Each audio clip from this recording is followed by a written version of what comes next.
Good morning friends, welcome back to my channel. আশা করি তোমরা সবাই খুব ভালো আছো, তোমরাও ভালো আছি। তো কালকে থেকে আমার মায়ের শরীরটা ভীষণ পরিমাণে খারাপ।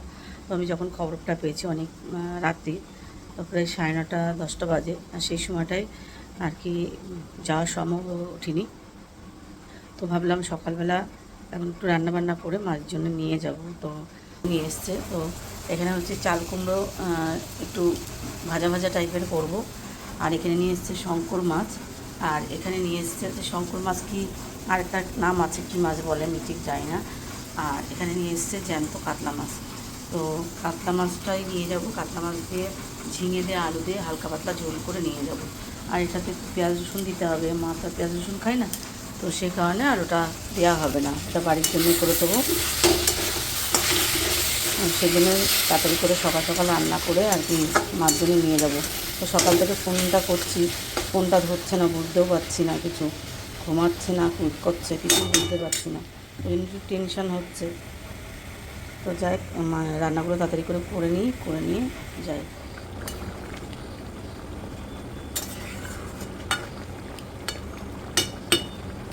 এই মাছটা রান্না হলে আমার রান্না হয়ে যায়। হচ্ছে মার জন্য সব খাবার দাবার গুছিয়ে রেডি করে নিয়েছি।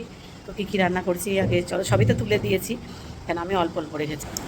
এখানে দেখো এই যে চাল কুমড়ো ভাজা করেছি, আর এই যে মূলো চচ্চড়ি অল্প অল্প রেখেছি। মার জন্য ভাইয়ের জন্য একটু বেশি করে পাঠিয়ে দিয়েছি। আর এখানে তো এক গামলায় অনেক মাছ ছিল, তো সব মাছই দিয়ে দিয়েছি, শুধু আমি 2 পিস মাছ রেখে দিয়েছি। আর এদিকে হচ্ছে এই যে সব কিছু এরকম প্যাকিং করে দিয়েছি। আর পুজো হয়েছিল, মার জন্য পুজো রেখে দিয়েছিলাম, পায়েস রেখে দিয়েছিলাম, তো পায়েসটাও দিয়ে দিয়েছি। এই যে ক্যানে করে মাছের ঝোলটা দিয়েছি, আমার কারণ অনেকটা, তো সে কারণে একদম সাইড করে বসিয়েছি পায়েস, মুড়ো চচ্চড়ি আর হচ্ছে চাল কুমড়ো ভাজা, এটা দিয়েছি। আর ওদিকে হচ্ছে ওইটা মাছটা একটু ভাইয়ের জন্য দেবো। তো ভাইয়ের জন্য দেবো, ও খেতে ভালোবাসে। এটাই আবার একটু হালকা করে পেঁয়াজ রসুন দেওয়া রয়েছে, যাতে ছোঁয়া না লাগে, তো সেই কারণে আলাদাভাবে এটা দেবো। এটা ভাইয়ের জন্য, ওগুলোও ভাইয়ের জন্য আছে, সবই ভাই আর মায়ের জন্যই রয়েছে। আর মাটা খাবে না কেন পেঁয়াজ রসুন, তো সেই কারণে।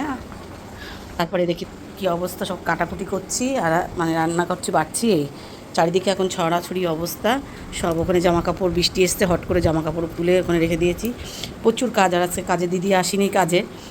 তো আমার অল্প করে কিছু বাসন আর কি আমি মেজে নিয়েছি, যেটুকু দরকার, তো সেটুকু আমি মেজে নিয়েছি। কেননা তাড়াতাড়ি করে রান্নাবান্নাটা করে মায়ের জন্য পাঠাবো, ভাইয়ের জন্য, কেন অসুস্থ মানুষ, খাবারটা তাড়াতাড়ি করে আর কি। ওই রান্নাগুলো আমার অনেকক্ষণ হয়ে গেছে।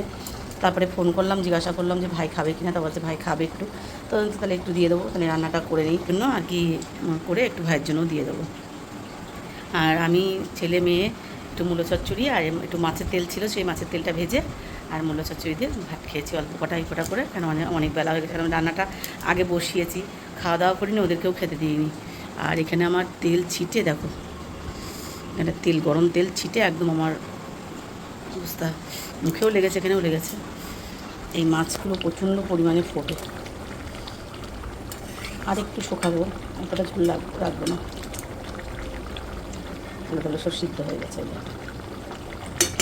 আর একটু নামানোর সময় গরম মশলা দিয়ে দেবো, গরম মশলাটা বেটে নিয়েছি না, কেননা কাজকর্ম প্রচুর রয়েছে, দেখাচ্ছি। কেননা তাড়াতাড়ি করে আর কি আমি বাসন কোসনগুলো কিছু দরকার সেগুলো মেজে নিজে, এখানে বাসন কোসন রয়েছে, সেসব মাজতে হবে। আর এখানে সে কালকে ঠাকুরের বাসন সব এখানে রয়েছে, এগুলো মাজা হয়নি, সেগুলো মাজতে হবে। এই যে জলের বোতল সব ধুয়ে এখানে রেখে দিয়েছি ভর্তি করে, উপর করে এই জলের বোতলে সব জল ভরতে হবে, প্রচুর কাজ রয়েছে। তারপরে ঘরবাড়িগুলো আমার মতো করে আমি আবার গোছাবো। ওই যে জামা কাপড় দেখো, কত জামা কাপড়, ঘরবাড়ি এখনও গোছাতে বাকি রয়েছে। এই যে জামা কাপড়, এত জামা কাপড় সব কাঁচা হয়েছে, সেগুলো সব ভাঁজ করব। আর এদিকে দেখো আমার কুকুরগুলো কি সুন্দর খেলা করছে, কিলে আয় আয় আয় আয়, দেখো ওরা মনে করছে কি খাবার নিয়ে এসছে, আমি দেখেছো, মনে করছে খাবার নিয়ে এসছি। ওরা কি সুন্দর খেলা করছে। আর অনেক বড় বড় রয়েছে, সেগুলো আবার দেখাবো তোমাদেরকে পরে। বাবা, একটা মাছ আরেকটা মাছের মারতে গেছে। রান্নাবান্না কমপ্লিট করে গ্যাস ট্যাস পরিষ্কার করে, রান্নাঘর পুরো পরিষ্কার করে গুছিয়ে একদম রেডি করে নিয়েছি। আর কিছু বাসন যেগুলো দরকার ছিল সেগুলো মেজে নিয়েছি। আর চলো তোমাদের মাছের ঝোলটা, মাছের ঝোলটা একটু হালকা কষা কষা করেছি, হালকা ঝোল এই। আর তুমি তো জানো আগেই দেখিয়েছি কী কী রান্না করেছি।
ঘরবাড়ি পরিষ্কার করে মুছে রান্নাবান্না সেরে চলে এসেছি। এবার ঠাকুর ঘরে অনেকক্ষণ আগেই এসেছি, তো ঠাকুরের বিছনাটাকে সুন্দর করে ঝেড়ে ঝুড়ে পরিষ্কার করে গুছিয়ে নিলাম। আর এই যে জিনিসপত্র যে রাখি যে থাকটা, সেটাকেও সুন্দর করে পরিষ্কার করলাম।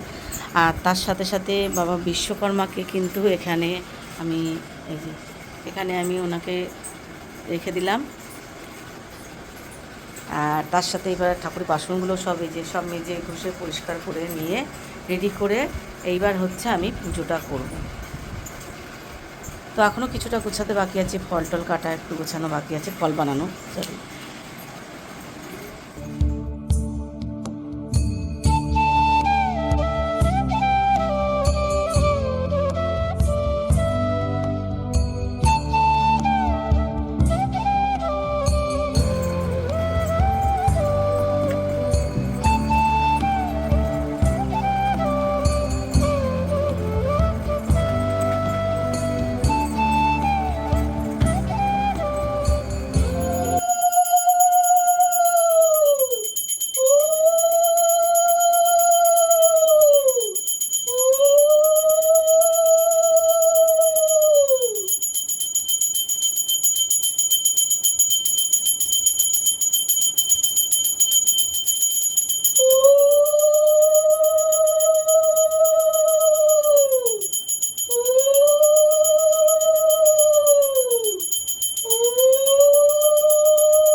দেখো ও এখন মানে গোপাল ভাইরে ও এখন কোলে নেবে, ঠিক আছে? ও নিজে পারে না নড়তে, ও গোপাল ভাইরে কোলে নেবে, তাই জন্য আমার কি মারটা মারলো, ঠিক আছে? আর এখন নিজে কাঁদছে। ও গোপাল রে ও কোলে নেবে, তাহলে বলো গোপাল ভাইরে ও কোলে নেবে, আর গোপাল ভাই এখন শয়নে যাবে আর ও এখন কোলে নেবে।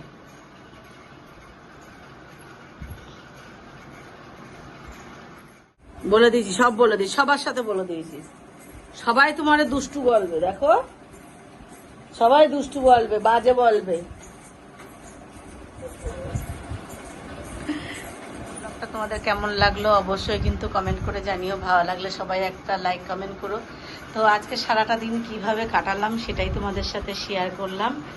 তো ভালো লাগলে সবাই একটা লাইক কমেন্ট করো। তো আজকের মতন টাটা, শুভরাত্রি, সবাই ভালো থেকো, সুস্থ থেকো, আর পরিবারের সবাইকে খেয়াল রেখো। হরে কৃষ্ণ, রাধে রাধে।